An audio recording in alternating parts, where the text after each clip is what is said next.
10 साल बाद बेटे को मिले बिछड़े माँ बाप तो भर आईं आंखें। बेंगलुरु से भाई की तलाश में आया था आगरा। माँ बोली बेटा खो दिया मेरे माथे का कलंक। चाइल्ड राइट्स एक्टिविस्ट नरेश पारस के सहयोग से बेटे को मिला बिछड़ा परिवार।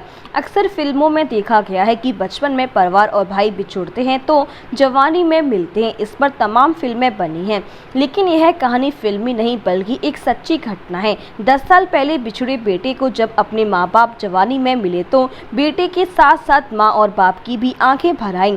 आपस में गले मिलकर खूब रोए। बेंगलुरु से आया तो भाई की तलाश में था, लेकिन उसे अपने माँ बाप और भाई बहन मिल जाने से विकास आज बहुत खुश है। उसे लग रहा है कि आज मानो दुनिया की सारी खुशी मिल गई। विकास ने बताया कि उसके माता पिता आगरा किले के सामने झुग्गी झोंपड़ियों में रहते थे। 2012 में उसकी मां 2 वर्ष के छोटे भाई बाबा साहब के साथ आगरा फोर्ट स्टेशन पर भीख मांग रही थी। उसी दरमियान एक महिला एवं एक पुरुष उस बच्चे को वहां से ले गए। विकास को जानकारी हुई तो वह खोजने के लिए ट्रेन में बैठ गया और जा पहुंचा अहमदाबाद। पुलिस ने उसे एक बाल गृह में दाखिल कर दिया। बाल गृह कर्मचारियों ने थाना रकाबगंज में सूचना दी, जिस पर परिवार विकास को लेने अहमदाबाद चला गया। लौटते समय पैसे खत्म हो जाने के कारण सभी लोग जयपुर उतर गए। वहां रहकर मजदूरी करने लगे, लेकिन विकास अपने भाई को खोजने के लिए फिर ट्रेन में बैठ गया और आगरा कैंट पर फिर पकड़ा गया। यहाँ से उसे बाल गृह में निरुद्ध करा दिया गया। बाल गृह में इसका छोटा भाई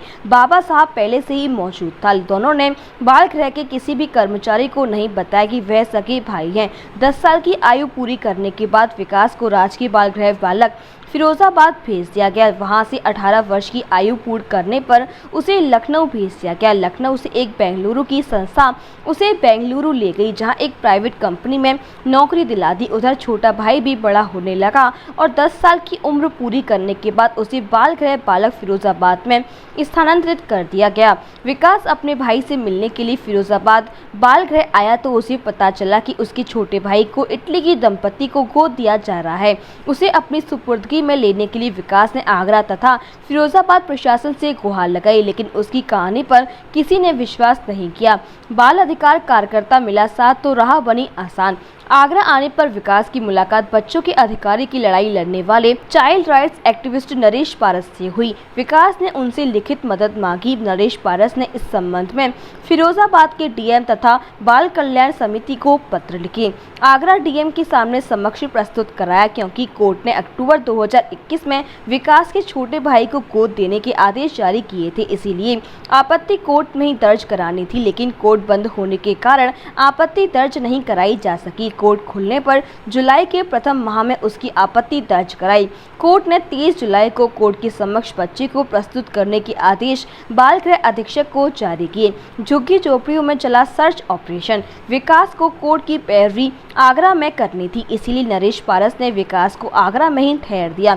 विकास लगातार बता रहा था कि वह आगरा किले के सामने झुग्गी झोपड़ियों में रहता था, लेकिन उसे पता नहीं मालूम था, क्योंकि 10 साल बीत चुके थे। ऐसे में नरेश पारस विकास को साथ लेकर आगरा किले की सामने की झुग्गी झोंपड़ियों में तलाश में जुट गए। काफी पूछताछ करने के बाद आखिरकार विकास का परिवार मिल ही गया। जब विकास के पिता राजकुमार से विकास ने पूछा तो उनको विश्वास नहीं हुआ। उन्होंने कहा कि मेरे बेटे के माथे पर चोट का निशान था। जब वह चोट का निशान देखा तो समझ में आ गया कि यह उनका बेटा है। विकास ने अपने पिता के पैर छुए तो उन्होंने उठाकर सीने से लगा लिया। माँ सुनीता से गले मिला तो माँ बेटे दोनों की आंखें भर आईं। माँ रोते हुए बोली, बेटा तूने मेरे माथे का कलंक धो डाला। तुम दोनों भाइयों के गायब होने के बाद मुझसे कहा जाता था कि तूने दोनों बच्चों को बेच दिया है। मेरी बात पर कोई भरोसा नहीं करता था, लेकिन तेरे आने से वह बात झूठी हो गई। परिवार के सभी सदस्यों ने कहा कि अब छोटे बेटे को सुपुर्दगी में लेने के लिए पूरा परिवार पैरवी करेगा। विकास का छोटा भाई कनुआ और बहन लक्ष्मी भी बहुत खुश थी। झुग्गी झोपड़ियों में रहने वाले लोग भी बहुत खुश थे। राजकुमार जी, क्या हुआ था बच्चे के साथ? कितने दिन भटकते रहे और क्या? 12-13 साल भटके हम तो बच्चा के चक्कर में। आगरापुर से गायब हुए थे, यहाँ से बड़ा लड़का गायब हुए ढूंढने के चक्कर में। फिर वहाँ से हम अहमदाबाद गए। अहमदाबाद में फ़ोन किया उनके लड़का ने चौकी पे। वहाँ से पुलिस आए मेरे पास, तो वो एड्रेस लिख दिया। किराया भरा नहीं थे मेरे पे, काफ़ी दे दी हमको किताब। यहाँ से अहमदाबाद गए हम सब दोनों। वहाँ 9 मंजिल के बिल्डिंग पे लिफ्ट पे बिठा के ऊपर ले गए हम सबको ऑफिस में। और वही मोटी मैडम बैठे थे, कागज पत्र करके वही निकाल दिए उसको हमको। इसको लेके आए जयपुर, तो वहाँ मेरा पैसा ख़त्म हो गया। हम सोचे वहाँ काम कर लूँ 2-4 दिन, फिर गाड़ी में बैठ के हम चले जाऊँ। जब तो 2-3 दिन काम करे, इसको बोले तो देखते रहना इसको। इधर पुलिया पर पटक दिया, भागे आए है लड़की को। नहीं, कहाँ चला गया था जेल में, किस तरह से चला गया ये? जब वहाँ से तो वो निकले, हम सबको छोड़ के आए हैं। अच्छा, हाँ, अब उसको पता नहीं कहाँ गए, इसको पूछा हो गया। ठीक हुआ था। कैसे पूरे 10 साल आपने जेल में गुजारे? क्या ऐसा हुआ जैसे अहमदाबाद से मेरे पापा कह रहे थे, अहमदाबाद से मुझे छुड़ाया था, तो उन लोग को मैं जयपुर छोड़ के आ गया था वहाँ पे। जयपुर से छोड़ने के बाद फिर मैं अपने भाई को ढूंढने लगा मैं। भाई खो गया था पहले? हाँ, वो स्टेशन से उठा लिया था। जी। आया उठाया तो उसको मैं ढूंढने लगा मैं, तो क्या हुआ, मैं आगरा कैंट में पकड़ा गया। जैसे ही वहाँ पकड़ा गया तो फिर मैं चालान वालों के पास रहा सी को देती, उसके बाद मैं सुसु गृह में डाल दी, जहाँ वहाँ भाई तो मिल गया मेरे को। जी। हाँ, फिर वहाँ पे डरे बहुत थे। अच्छा। हाँ, किसी को बता नहीं पाए, हम लोग किसी को नहीं बताए अपने भाई के बारे में इतना। तो उसके बाद क्या, मेरी जब 10 साल उम्र हो गई तो मेरे को भेज दिया वहाँ पर फिरोजाबाद। वहाँ 8 साल रहा, तो वहाँ पे 100 में आ गया था। जब मैं 1 महीना रहा उसके साथ में, तो उसके बाद मुझे नखलो भेज दिया। नखलो इतना मुझे मालूम था, हाँ मेरा भाई है। तो उसके बाद जब मैं नखलो पहुँचा तो मेरे को वहाँ कोई एक लड़का बोला मेरे को, तेरे भाई को कोई इटली ले जा रहा है। तो उसी के बाद मुझे पता चल गया इटली मुझे नहीं मालूम था पहले, जब तक मैं था जब तक मुझे नहीं पता था वो इटली जा रहा है। तो मैं भी बनता। फिर उसके बाद मुझे नखलो भेजा। नखलो 3 साल रहा मैं वहाँ पे। तो वहाँ से मुझे NGO वालों ने छुटाया। फिर मैं यहाँ से बेंगलोर चला गया नखलो से, वहाँ चला आया। फिर बेंगलोर से मैं, मैडम ने पूछताछ की हमसे, तो उनको मैंने बताया मेरा एक भाई है। तो फिर उनको मैडम ने बोला इसको लेने चलेंगे। तो उसके फिर लेने के बाद हम लोग प्लानिंग बनाए। फिर उसके बाद हम लोग अगले महीने आए थे, ऐसे मई में आए थे। फिर उसके बाद आए तो उस टाइम हमारी बात को मजाक में ले लिए थे ये लोग कोई सीरियस में नहीं लिए थे, मजाक में ले लिए थे। मजाक में लिए। फिर उसके बाद हम लोग जा रहे थे तो हमें ये सर मिले थे मीडिया वाले। तो हाँ, तो उनने नरेश पारा सर का मुझे नंबर दिया था। जब उनका नंबर दिया मुझे, तो फिर हमने सर से सुबह 6 बजे हमने शाम को मुलाकात की। तो इनको मैंने पूरी स्टोरी बताई, ऐसा ऐसा सर मेरी बात है। तो उसके बाद फिर हम लोग चले गए थे बेंगलोर ही। तो उसके बाद क्या हुआ, फिर मेरे को वो इटली वाले फिर आ गए वापस। आगरा वाले लोग कॉल कर दिया को कोई, फिर वो लोग इटली वाले आ गए। उससे पहले नहीं आए थे, जब तक हम जब कोई ऐसे कार्रवाई नहीं हो रही थी। जब वो आए तो उसके बाद फिर मैं भागे चला गया वहाँ से बेंगलोर से। फिर 1 महीने से मैं यहाँ पे हूँ अभी। छोटे भाई को बचाने के लिए? हाँ, मैं जब से फिर मैं यहीं पे हूँ अभी। तुम यहाँ आए हो तो मैं कैसा लग रहा है? मुझे का अच्छा लग रहा है जब से घर वाले मिले। कल के मैं झुग्गी में रह रहा था ना, उससे पहले यहाँ पे तहसील की तरफ। तो उन लोगों ने मेरे को रखा था 1 महीने तक। वही लोग खाना पीना सब वही खिला रहे थे मेरे को। परिवार कब मिला फिर तुम? परिवार तो वो एक औरत ने मुझे कल समझाया, बहुत लोग मुझे समझाए कल वहाँ पे, परसों मुझे समझाया। बोले जब से तू, मैं आया तो बहुत दिनों से, 1 महीने से यहाँ भटक रहा हूँ मैं। तो मैंने यहाँ हिम्मत नहीं करी आने की यहाँ पे बस्ती में। हाँ, क्या नाम है? विकास। ये 2 महीना पहले ये विकास नाम का लड़का मेरे पास में मिला था और मुझे इसने बताया था कि मेरा भाई जो कि बालगृह में है फिरोजाबाद के में, और मैं भी यहाँ आगरा के में रहा था, हम दोनों सगे भाई हैं। अब मेरे भाई को इटली गोद दिया जा रहा है।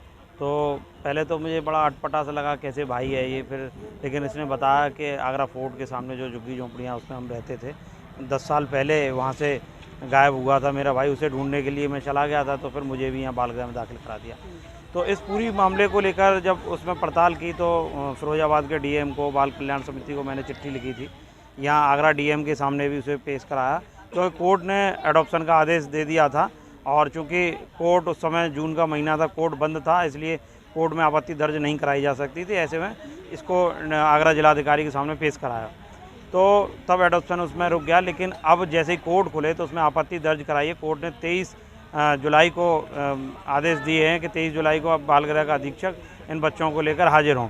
तो ये सारी प्रक्रिया है। चूँकि बेंगलोर से आया था ये बच्चा, रोज़ रोज़ बेंगलोर जा भी नहीं सकता था, पैसे भी नहीं थे इसके पास, तो उसको यहीं आगरा में रोका गया। फिर आगरा में जब ये रुका तो फिर जैसे कहानी बताता था अपनी कि आगरा किले के सामने मैं रहता था झुग्गी झोंपड़ियों में।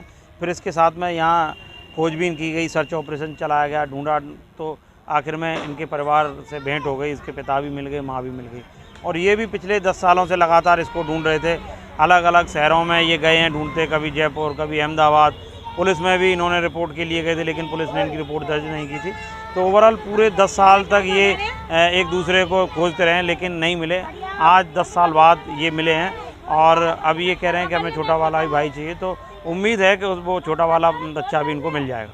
क्या उस मामले में क्या है, मतलब पूरा इटली ले जाने की क्या पूरी प्रक्रिया? ये प्रक्रिया ये रही थी, जब 2012 में जब ये बच्चा छोटा था, 2 साल का था, तो इसको गोद देने की प्रक्रिया कारा के माध्यम से शुरू की गई थी, जो अब पूरी हो पाई है। तो 2021 में इसको अडॉप्शन का आदेश दिया गया है। इटली की दंपत्ति है, वो इसे इटली ले जाना चाहती है, लेकिन विकास का कहना था कि वहाँ ले जा रहे हैं इसको, मुझे नहीं लगता कि ये सही तरह से रख पाएंगे, इसे काम धंधा कराएंगे और मैं अपने भाई को वहाँ नहीं जाने दूंगा। तो ऐसे में फिर इसने मदद मांगी।